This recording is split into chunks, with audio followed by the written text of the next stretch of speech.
नमस्ते बच्चों, आपका हमारे YouTube चैनल पर स्वागत है।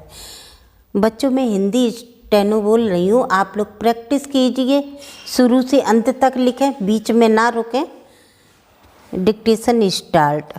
महोदय, इस समय जबकि हमारे सामने विशाल कार्य उपस्थित है, हमें यह भी अनुभव करना चाहिए कि केवल अनुकूल भौतिक परिस्थितियां निर्मित हो जाने से ही किसी योजना की सफलता पूर्णतया सुनिश्चित नहीं हो जाती। किसी भी क्षेत्र में चाहे वह व्यक्तिगत उन्नति का हो या सामाजिक कल्याण का, किसी भी महान उद्देश्य की पूर्ति बिना अनुशासन के नहीं हो सकती। अपने इस कथन में मैं केवल उसी विधि का उल्लेख नहीं कर रहा हूँ जिसके अनुसार कोई शिष्य अपनी इच्छा को अपने गुरु की इच्छा के अधीन कर देता है। निसंदेह यह वृत्ति जीवन की कुछ अवस्थाओं में उत्तम है, परंतु वह उच्च कोटि के अनुशासन की सूचक नहीं है।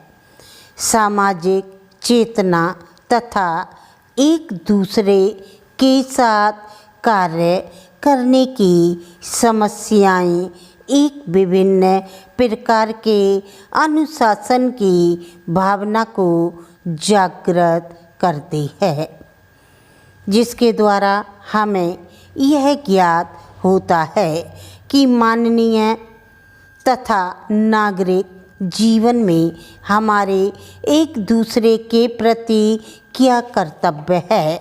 इस कार्य में कोई भी समाज बिना अनुशासन के जीवित नहीं रह सकता। अनुशासन सामाजिक जीवन की एक अनिवार्य स्थिति है। अनुशासन की दूसरी उच्चतर अवस्था स्वयं का मार्गदर्शन है। गंभीर अध्ययन तथा मनन सामाजिक तथा नैतिक आदर्शों को जन्म देता है, जिनके लिए कोई व्यक्ति अपना जीवन अर्पित कर देता है। वह अपने कार्यों में इस प्रकार का परिवर्तन करता है जिससे भी उसके जीवन संबंधी उच्चतम आदर्श के अनुकूल हो।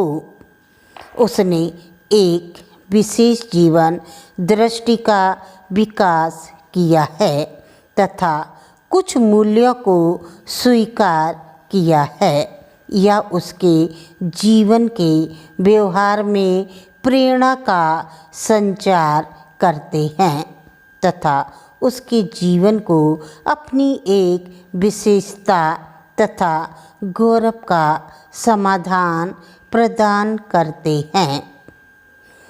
किसी भी व्यक्ति के लिए अंतिम और संभवतः महानतम अनुशासन वह है जो उसके कार्य के फलस्वरूप उसके जीवन का अंग बन जाता है।